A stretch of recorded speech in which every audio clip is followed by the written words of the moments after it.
নমস্কার। আজকাল পরশু অনুষ্ঠানে আমাদের সকল দর্শক বন্ধুদের জানাবো অনেক অনেক স্বাগত এবং বহু চর্চিত একটি বিষয় বর্তমানে, সেটা হচ্ছে সূর্যগ্রহণ। 21শে জুন রয়েছে সূর্যগ্রহণ এবং এই সূর্যগ্রহণকে কেন্দ্র করে বিভিন্ন আলোচনা আপনারা কিন্তু শুনছেন। কিন্তু যতক্ষণ এই বিষয়টা নিয়ে পণ্ডিতজি কিছু না বলছেন, সূর্যগ্রহণের প্রভাব নিয়ে কিছু না বলছেন বা গ্রহণ দোষ নিয়ে কিছু না বলছেন, ততক্ষণ কিন্তু শান্তি আমাদের কারণ নেই। কারণ সব থেকে বিশ্বাস আমরা তাকেই করি, তার পাণ্ডিত্যের প্রতি আমাদের অগাধ আস্থা রয়েছে। তাই তিনি কিছু বলুক, এই আবদারটা আপনাদের তরফ থেকে, এই অনুরোধটা আপনাদের তরফ থেকে কিন্তু ছিল।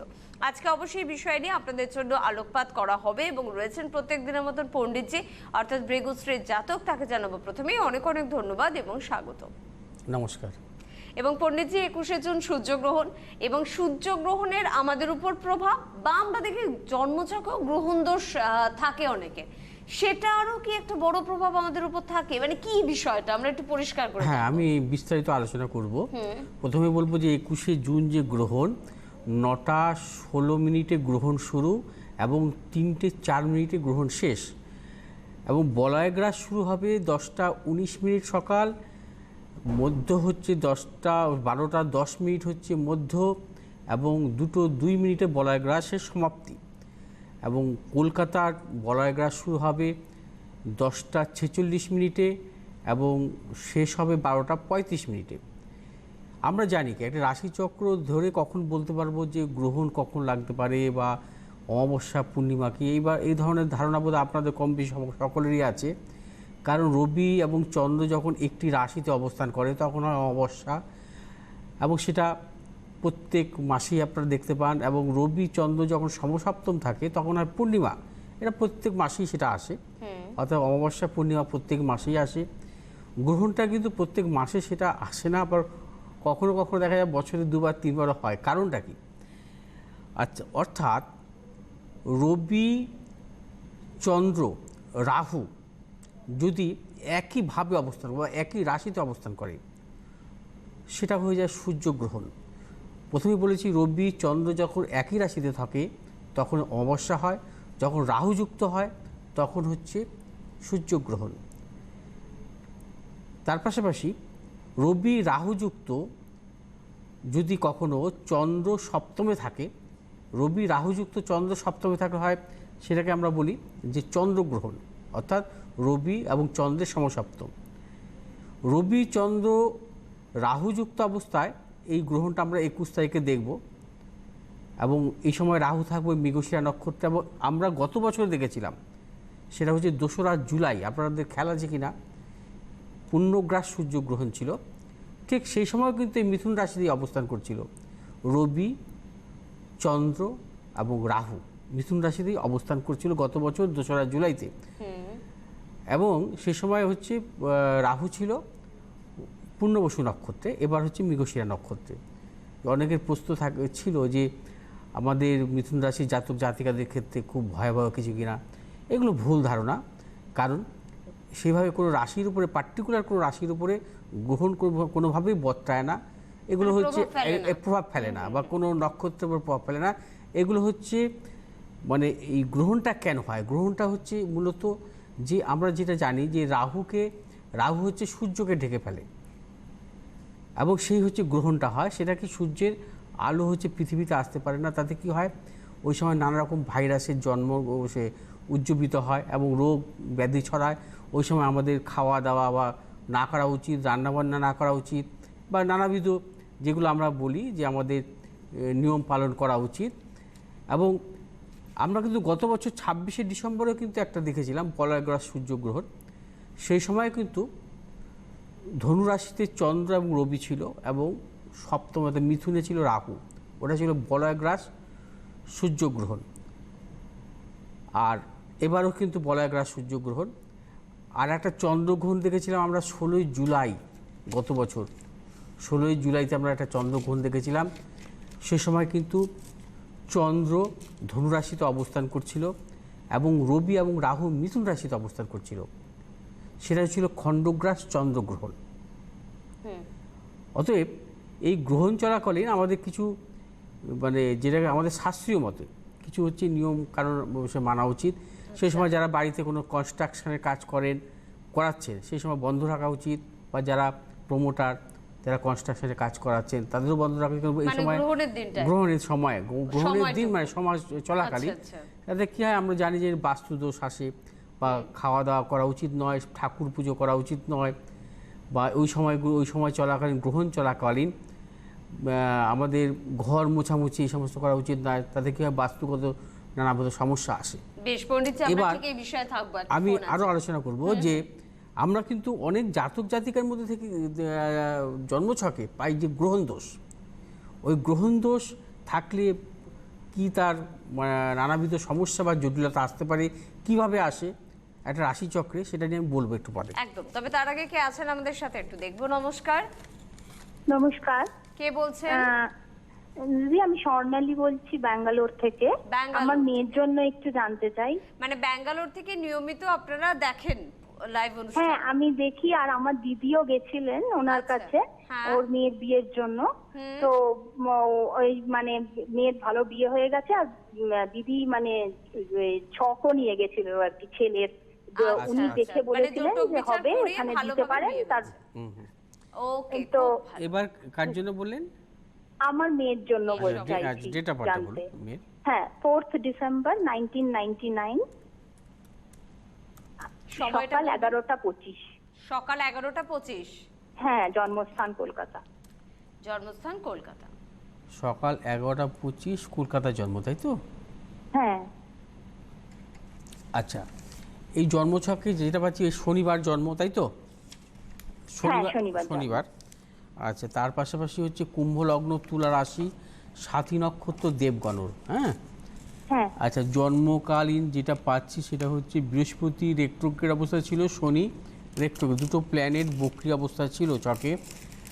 এবার জন্মছকে আসছি, এর যেটা পাচ্ছি কুম্ভ লগ্ন, লগ্নপতি কারক গ্রহ হচ্ছে শনি, নিচস্থ বৃহস্পতি যুক্ত, চতুর্থপতি কারক গ্রহ হচ্ছে শুক্র, পঞ্চমপতি কারক গ্রহ হচ্ছে বৃহস্পতি, অর্থাৎ চতুর্থপতি পঞ্চমপতির রাজযোগ আছে, সেটা আবার বৃহস্পতি দৃষ্ট আছে। সপ্তম, অষ্টম, নবমে শুক্র স্বক্ষেত্রে অবস্থান করছে, বৃহস্পতি চন্দ্রের, এবং নবমপতি কারক গ্রহ হচ্ছে এর শুক্র হচ্ছে বৃহস্পতি দৃষ্ট। তার পাশাপাশি গজকেশরী যোগ আছে জন্মছকে, গুরু সৌরী যোগও আছে, মঙ্গল দ্বাদশভাবে অবস্থান করছে, মঙ্গল হচ্ছে তুঙ্গী স্বক্ষেত্রে দৃষ্ট, এবং শনির নিজভঙ্গ রাজযোগও আছে, শনির নিজভঙ্গ রাজযোগ। তার পাশাপাশি চতুর্থপতি পঞ্চমপতির রাজযোগ এবং মাল্যব্য যোগ আছে ছকে। আচ্ছা, এবার আমি একটু আসি বর্তমানে গ্রহগত দশান্তদশা কী চলছে দেখে নিচ্ছি। বর্তমানে এর চলছে বৃহস্পতির মহাদশা। বৃহস্পতির মহাদশা একটু অবস্ট্রাকশান ওকে দেবে না, বৃহস্পতিও বর্গোত্তম আছে ছকে এখন মহাদশা বৃহস্পতিও বর্গোত্তম। শনির মহাদশা শুরু হবে 2033 সাল, অর্থাৎ অনেক দেরি এখন, অবশ্য ওর বয়স তখন 34 বছর হবে। শনির মহাদশা মারমার কাটকাটোর সময়, মানে ভালো সময়, দুর্দান্ত। শনির নিজভঙ্গ রাজযোগকারী গ্রহ। শুনুন, ওর জন্মছকের অনুযায়ী কিন্তু এডুকেশনটা ওর পক্ষে ভালো, অর্থাৎ এই জাতীয় জন্মছকের উচ্চশিক্ষা হয়। এবং আমি বলবো সেটা, আপনি শুনুন। আচ্ছা, বলুন, আমি ওটাই জানতে চাই। হ্যাঁ, এখন বৃহস্পতি শনির দশান্তদশা চলছে 21 সালের সেপ্টেম্বর, সামনের বছর সেপ্টেম্বর মাস পর্যন্ত থাকবে। এবং বৃহস্পতি শনি হচ্ছে অবস্থায় আছে, শনি হচ্ছে নিজভঙ্গ রাজ্যকারী গ্রহ, এবং শনি বৃহস্পতির দশান্তদশা ওকে কিন্তু উচ্চশিক্ষার দিক থেকে ভালো দেবে এই সময়টা।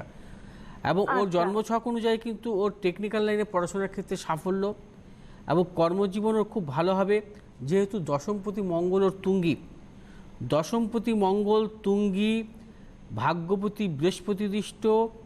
আমি জন্মছক কিন্তু খুব ভালো পাচ্ছি। আপনার কি প্রশ্ন আছে বলুন।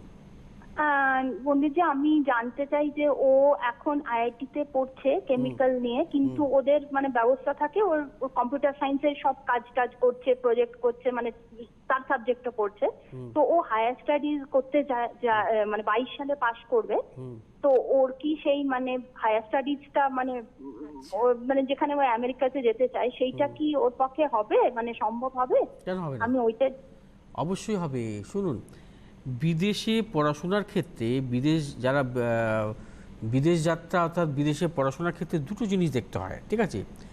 এক নম্বর হচ্ছে যদি কোনো জাতক জাতিকার যদি দ্বাদশ ভাব শুভ অবস্থা থাকে, দ্বাদশ ভাবটাকে আমরা বলি বিদেশ ভাব, ঠিক আছে, 1 নম্বর। আচ্ছা নাম্বার 2, তার জন্মছকে উচ্চশিক্ষার জন্য যে যোগ, সেই যোগটা থাকতে হবে। নাম্বার 3, ভাগ্য। ভাগ্য বলে তার কথা আছে। অতএব জন্মছকে দ্বাদশপতি কারক গ্রহ হচ্ছে শনি। এই দ্বাদশপতি কারক গ্রহ শনি নিজভঙ্গ রাজযোগ অবস্থায় আছে, বৃহস্পতি যুক্ত, অর্থাৎ দ্বাদশ ভাব শুভ। দ্বাদশ ভাবে মঙ্গল অবস্থান করছে, দশমপতি কারক গ্রহ, কর্মপতি কারক গ্রহ দ্বাদশ ভাবে অবস্থান করছে তুঙ্গী অবস্থায়। চতুর্থ ভাব পঞ্চম ভাবের রাজযোগ, চতুর্থপতি পঞ্চমপতি যোগ যার জন্মছকে থাকে, সেই যোগ যদি বৃহস্পতি যুক্ত, বৃহস্পতি দৃষ্ট অবস্থা থাকে, সেই জাতক জাতিকাকে বলা হয় সরস্বতী যোগ। আচ্ছা, বুঝতে পারলেন? আচ্ছা ওর জন্মছক অনুযায়ী আমি যদি সব দিক থেকে, এবং ভাগ্যপতি কারক গ্রহ প্রথমেই বলেছি হচ্ছে ওর স্বক্ষেত্র অবস্থান করছে বৃহস্পতি যুক্ত, এবং ওকে চিন্তা ভাবনা করুন, ওর বিদেশেই পড়াশোনার চিন্তা ভাবনা করুন। 21 সালের সেপ্টেম্বরের পর থেকে 23 সালের ডিসেম্বর পর্যন্ত ওর কিন্তু বুধের অন্তর্দশা 21 থেকে থাকবে। 23 হ্যাঁ, আচ্ছা 21 সালের সেপ্টেম্বর থেকে 23 সালের ডিসেম্বর পর্যন্ত ওর কিন্তু বুধের অন্তর্দশা থাকবে, অর্থাৎ বৃহস্পতির দশা, বুধের অন্তর্দশা। বৃহস্পতি বুধ ওর সমসপ্তম অবস্থায় আছে। সমসপ্তম কোনো শুভ গ্রহর জাতক জাতিকার জীবনে কিন্তু শ্রেষ্ঠ সময় দেয়। যদি দুটো শুভ গ্রহ যদি সমসপ্তম থাকে, সহ অবস্থান থাকে, এবং তাদের দশা অন্তর্দশা, আমার কথা বুঝতে পেরেছেন? এবং বুধ হচ্ছে বুধকে আমরা কি বলি? বুধকে আমরা বলি চরক গ্রহ। বুধের অন্তর্দশায় যে কোনো জাতক জাতিকার বিদেশে পড়াশোনা, বিদেশে চাকরি, এবং ওই সময় অনেকে বিবাহ হচ্ছে অনেক দূরে, অর্থাৎ বিদেশে হয়, অর্থাৎ এই ধরনের যোগাযোগগুলো আসে, ঠিক আছে? ওই সময়টায় আপনি চিন্তা ভাবনা করুন, ওর বিদেশে পড়াশোনার যোগ আছে, এবং ওর হায়ার স্টাডি অবশ্যই আছে। মানে এর জন্মছক দুর্দান্ত জন্মছক। তবে একটা জিনিসের সাবধানতা অবলম্বন করতে হবে, আমরা যেটাকে বলি অশুভ কর্তারি দোষ। অশুভ কর্তারি দোষ যে কোনো জাতক জাতিকার নানাভাবে আসে। কারোর লগ্ন থেকে আসে, কারোর বিবাহস্থান সপ্তম থেকে আসে, কারোর দশম থেকে আসে, বা কারোর জন্মছকে দেখা যায় একাদশ ভাব থেকে আসে। যার যেভাবে যদি অশুভ কর্তারি দোষ থাকে, সেই ভাবটাকে বিনষ্ট করে। অর্থাৎ কারো কর্মভাব থাকলে কর্ম নাশ করায়, কর্মজীবনে সাকসেস দেয় না। একাদশে থাকলে কি একাদশ তার অর্থনৈতিক দিক থেকে সমস্যা আসে।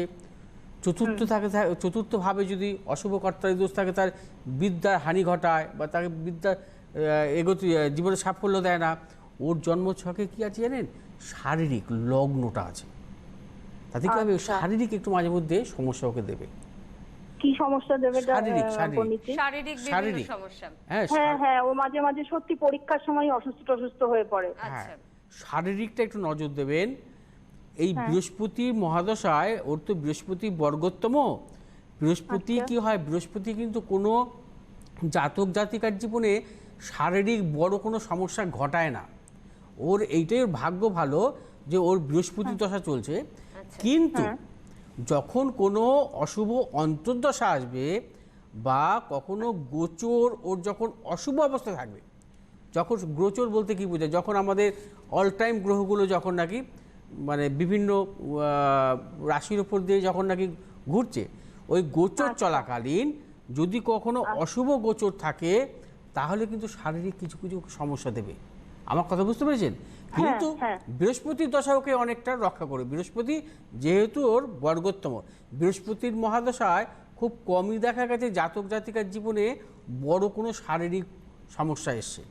হ্যাঁ এসছে, যদি বৃহস্পতি যদি প্রবলভাবে অশুভ অবস্থা থাকে, বৃহস্পতি যদি কখন প্রবলভাবে অশুভ অবস্থা থাকে, ওর বৃহস্পতি প্রবল কিছু অশুভ নেই, বৃহস্পতি ওর শুভ অবস্থায় আছে। আমার কথা বুঝতে পেরেছেন? ওকে শুধু ওই জায়গাটায় নজর রাখবেন, ঠিক আছে? ওকে দিদি ভাই, থ্যাংক ইউ ভেরি মাচ। তবে আমার সবই মনে বলে হয় যে দিয়েছি। পণ্ডিতজি জ্ঞানের এত বড় ভান্ডার যে পণ্ডিতজি বলতেই থাকেন, যিনি একবার লাইভ অনুষ্ঠানে ফোন পেয়ে যাবে তারা চেম্বারে যাওয়ার মতো না, প্রয়োজনীয়তা আমার থাকে কাছে না। যারা অনলাইনে আসছে এখন বর্তমানে, আমি তাদেরকেও ঠিক এভাবেই বলি। একদম, আপনি প্রচুর সময় নিয়ে বলেন প্রচুর এবং সময় নিয়ে। বলার সময় পণ্ডিতজির কিন্তু কখনো এই হুঁশটা উনি রাখেন না যে আমাকে এক্ষুনি একে শেষ করতে হবে, আর আমি কিছু বলবো না, বাকি কথা পরে হবে, এটা কোনোদিন ভাবেন না। উনি বলতেই থাকেন, আমরা পণ্ডিতজিকে শুনুন, আমি একটা কথা কেন বলি যে আমাদের জ্যোতিষ, আমি তো এই অ্যাস্ট্রোলজি প্রফেশনের সাথে আছি, আমাদের সমালোচনা অনেকেই করবে, মানে অনেক সমালোচনা কারা করবে? জ্যোতিষী সমালোচনা জ্যোতিষীরাই করে। যাই হোক, এটা আমি স্ট্রেট কাট কথা বলতে ভালোবাসি সবসময়। তা আমি কেন বলি এই এতটা গুছিয়ে, যাতে আমার বলার মধ্যে কেউ কোনো ভুল না ধরতে পারে। অর্থাৎ আমি কেন শারীরিক খারাপ বলবো, কেন একে এডুকেশনের দিক থেকে ভালো বলবো, হ্যাঁ, কেন এই বিদেশ যাত্রা হবে, হ্যাঁ, ওগুলোকে কোনো অন্যকে গুল মারছে বসে বসে, কিন্তু আমি প্রপার অ্যাস্ট্রোলজির ওপরে কিন্তু এটা বলবো। এবং আমার মনে হয় যে আমি যেগুলো বলবো কারোর ভুল ধরার ক্ষমতা নেই। একদম, এবং বলতে সময় পেলে পণ্ডিতজি আপনি বোধহয় সারাদিন ব্যাখ্যাও করে দিতে পারেন যে কেন এটা হলো। আর এই সব কিছুর জন্য যোগাযোগ আপনাদের করতে হবে। দেখুন, সকলে তো লাইভ অনুষ্ঠানে ফোন পাবেন না, আর ফোন পেলেও আমরা বেশি সময় আপনাকে দিতে পারবো না। পণ্ডিতজি দিতে রাজি, কিন্তু আমরা দিতে পারবো না। সে কারণে যোগাযোগ করুন, দু পদ্ধতিতে এখন যোগাযোগ করতে পারেন। চেম্বারের কথা প্রথমে বলবো, রবিবার বারাসাতে আপনারা চেম্বার পাচ্ছেন, সোমবার গড়িয়াহাটে চেম্বার পাচ্ছেন, মঙ্গলবার বালিতে চেম্বার পাচ্ছেন, শনিবার করে গড়িয়া চেম্বার পাচ্ছেন। চেম্বারে আসতে পারলে চলে আসুন, খুব ভালো হয় সেটা। সামাজিক দূরত্ব বজায় রেখে সব দিকে সব রকম সুরক্ষার কথা মাথায় রেখেই চেম্বার কিন্তু পণ্ডিতজি করছেন। কিন্তু যারা কাছাকাছি চেম্বার পাচ্ছেন না, অনেক দূর থেকে আসা সম্ভব নয়, তাদের জন্য অনলাইন কনসালটেন্সি এখনো চলছে। অবশ্যই একদম, 3টে ফোন নাম্বার দেখুন, ভৃগুশ্রী জাতক বলে, পণ্ডিতজি ভৃগুশ্রী জাতক বলে যে 3টি ফোন নাম্বার এইরকম জায়গায় পরপর যাচ্ছে, এই নাম্বারগুলো আপনার মোবাইলে সেভ করতে হবে। 8583013265 বা 9836719080, বা আরেকটি ফোন নাম্বার 9836646559। আপনি ফোন করুন, অনলাইন কনসালটেন্সি নিন, চেম্বারে যে ফ্যাসিলিটি পাচ্ছেন সেই ফ্যাসিলিটিই পাবেন, বরঞ্চ সামাজিক দূরত্ব বজায় রেখে কথা বলতে পারবেন। প্রতিকার প্রতিবিধানের দিকটাও বন্ধুদের জন্য একেবারে পরিষ্কার করে দিচ্ছেন আপনি। হ্যাঁ, অবশ্যই সেগুলো সবই করে দেবো। তবে আপনারা যারা দূরে থাকেন, আসতে পারছেন না, আপনারা অনলাইনে প্রেডিকশন নেওয়ার চেষ্টা করুন এবং আপনি ফোন করবেন আপনারা, এবং সেই টাইম অনুযায়ী আপনাদেরকে আমি সময় দেবো। আপনারা যা আপনাদের প্রশ্ন থাকবে আপনারা সেটা লিখে, কাগজে লিখে আপনারা প্রশ্ন করতে পারেন আমাকে।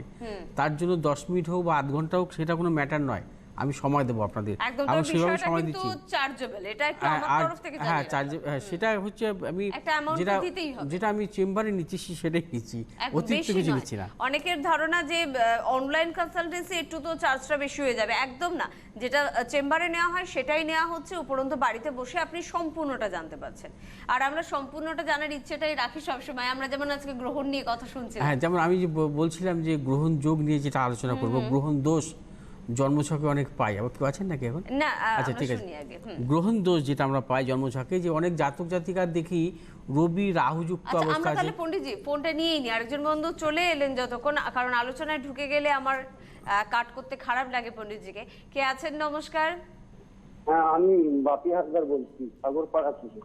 আচ্ছা, বেশ, অনুষ্ঠান দেখেন তো? হ্যাঁ, অনুষ্ঠানটা অ্যাকচুয়ালি দেখা হয় না, তবে এই প্রথম দেখছি আর কি। মানে এই বাড়িতে থাকা কারণে, লকডাউনের কারণে দেখা শুরু? হ্যাঁ, এই প্রথম। আচ্ছা, মানে আমি বেশ। মানে বিদেশে তো ছিলাম তো। একদিন অনুষ্ঠান দেখে আপনার কেমন লাগছে বলুন? হ্যাঁ, ভালো লাগলো বলে তো ফোনটা আর কি করলাম, আজকে লাইভ চলতেছে। আচ্ছা, বেশ, আচ্ছা, একদিন থেকেই ভালো লাগলো বলে পুরোপুরি বিশ্বাসটা নিয়ে আপনি পণ্ডিতজিকেই ফোন করলেন। কার সম্বন্ধে হ্যাঁ, জানবেন? এটা আমার সম্পর্কে জানতে চাই। আচ্ছা, তাহলে শুধু ডেট অফ বার্থ বলবেন, আর কিচ্ছু বলতে হবে না, কেমন? বলুন। আচ্ছা, 15/5/1992। 15/5/1992। হ্যাঁ টাইম কত কি আছে? হ্যাঁ, বলুন। সময়টা সময় বলবেন? সময় সময়টা মোটামুটি ওই 12টা থেকে 1টার মধ্যে। 12টা থেকে 1টা? 12টা থেকে 1টা, অনেকটা সময় দাদা এটা। দুপুর। দুপুর দুপুর। জন্মস্থান কোথায়? এখানেই? হ্যাঁ, এখানে। ও, আপনি রাশি লগ্ন জানতেন না বোধহয় কখনো? না, না না না না। শুক্রবার জন্ম? মঙ্গলবার পড়ছে আমার। ও তাহলে আপনার ভুল আছে, এটা ঠিক হচ্ছে না। তাহলে এতটা সময়ের ইয়েতে সমস্যা হয় দাদা, দাদা সঙ্গে থাকুন। যাক গিয়ে, আচ্ছা এখানে ওনার শুক্রবার জন্ম দেখাচ্ছে, 15/5 1992। হ্যাঁ, অনেকটা বিস্তারিত বা উনি কিছু বলতেও ভুল করতে পারেন, কারণ আমরা ভুল তথ্য নিয়ে এগোতে পারি না। আমরা দেখি যে জন্মছকে অনেক জাতক জাতিকার রবি রাহুযুক্ত অবস্থায় আছে, চন্দ্র রাহুযুক্ত অবস্থায় আছে, এই ধরনের গ্রহণ যোগগুলো আমরা দেখি জন্মছকে। সবসময় মনে রাখতে হবে যে যে কোনো জাতক জাতিকার রবি রাহুযুক্ত যদি অবস্থা থাকে রাশিচক্রে, সেই গ্রহণ দোষগুলো যদি বিশেষ বিশেষ ভাবের উপর কিন্তু নির্ভর করে, সে ভাবগুলোকে কিন্তু ক্ষতি করে। যদি কোনো জাতক জাতিকার যদি দশম ভাবের অধিপতি হয় রবি, সে যদি রাহুযুক্ত হয়, তার কিন্তু কর্মনাশ ঘটায়, তার জীবনে কখনোই কেরিয়ার বলে কিছু থাকে না, সে জীবনে কখনোই সাফল্য আনতে পারে না কর্মজীবনে। যদি দেখা যায় এই রবি ভাগ্যপতি কারক গ্রহ, অর্থাৎ ভাগ্যভাবটা আমরা পিতৃভাব ধরি, তার কিন্তু জীবনে কিন্তু পিতৃরিষ্ট যোগ আসতে পারে। পিতৃরিষ্ট যোগটা কখন আসতে পারে সেটা নির্ভর করবে তার মহাদশার উপর নির্ভর করবে। যদি রবি রাহুযুক্ত অবস্থা থাকে, সবসময় রাখতে হবে ভাগ্যপতি কারক গ্রহ যদি রবি রাহুযুক্ত অবস্থা থাকে, তার পিতৃরিষ্ট আসতে বাধ্য, এবং সেটা নির্ভর করবে তার মহাদশার উপরে। যদি কখনো দেখা যায় যে রবি কোনো জাতক জাতিকার জন্মছকের লগ্নপতি অবস্থায় আছে রাহুযুক্ত অবস্থায়, তাহলে কিন্তু শারীরিক বিড়ম্বনা বা তার জীবনে কিন্তু সবসময় মানে শারীরিকগত নানাবিধ অবস্ট্রাকশন আসে। এবং রবি রাহুযুক্ত গ্রহণ দোষ কিন্তু অনেক ক্ষেত্রে দেখা গেছে, অনেক জাতক জাতিকার ক্ষেত্রে দেখা গেছে, তারা কিন্তু জীবনে কিন্তু অর্থাৎ বিশেষ করে কর্মজীবনের দিক থেকে কিন্তু সেভাবে সাকসেস পায় না। কারণ রবিকে আমরা সবসময় বলি কর্মকারক গ্রহ, রবিকে আমরা বলি পিতৃকারক গ্রহ। রবি কখনো রাহুযুক্ত অবস্থা থাকা শুভ নয়। ঠিক সেইভাবেই চন্দ্র যদি কখনো রাহুযুক্ত অবস্থা থাকে, চন্দ্র যদি কখনো চতুর্থপতি কারক গ্রহ হয়, চন্দ্র রাহুযুক্ত অবস্থা যদি দুস্থানগত অবস্থা থাকে, তাহলে কিন্তু তার মাতৃহৃষ্ট যোগ আসতে পারে। এবং অধিকাংশ ক্ষেত্রে দেখা যায় যে চন্দ্রের মহাদশায় জাতক জাতিকার নানাবিধ সমস্যা আসে। এবং চন্দ্র রাহুযুক্ত অবস্থায় যে গ্রহণ যোগ, সেই যোগের ক্ষেত্রে কিন্তু দেখা যায় অনেক সময় তার জীবনে কিন্তু মানসিক প্রতিকূলতার মধ্যে তাকে পড়তে হয়। তার মানসিক দিক থেকে নানাবিধ ঝড় বা মানসিক অবসাদ হতাশা তার জীবনকে কিন্তু ছারখার করে দেয়। এবং আমরা যে দেখি অনেকের জীবনে যে মানসিক দিক থেকে অনেকভাবে সমস্যার দরুন তারা কিন্তু নানাবিধ পথ অবলম্বন করে, সেটাও কিন্তু নির্ভর করে কিন্তু চন্দ্র রাহুযুক্ত গ্রহণ দোষের ক্ষেত্রেও হয়।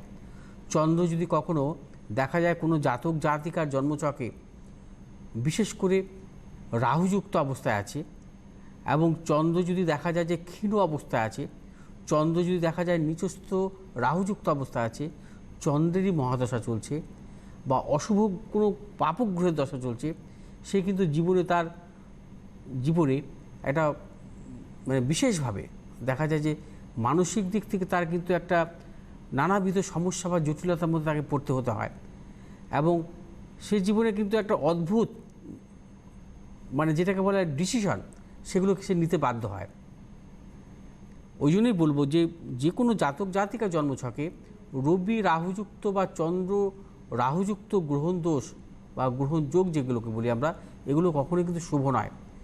এবং এগুলো কিন্তু সবসময় কিন্তু আপনার জীবনে সমস্যায় ফেলতে পারে তা নয়। এমন কোনো সময় আসবে যেগুলো মহাদশার উপর নির্ভর করে। যে কোনো জাতক জাতিকার জীবনে সাফল্যই হোক বা অবনতি হোক, সব কিছু কিন্তু নির্ভর করে তার মহাদশা। অর্থাৎ অশুভ মহাদশার সময় কিন্তু তার জীবনে কিন্তু এই প্রতিকূলতাগুলো কিন্তু আসতে বাধ্য।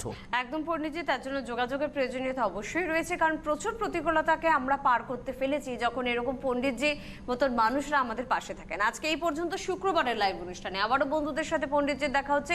পণ্ডিতজিকে তো ধন্যবাদ অবশ্যই আপনাদের। নমস্কার।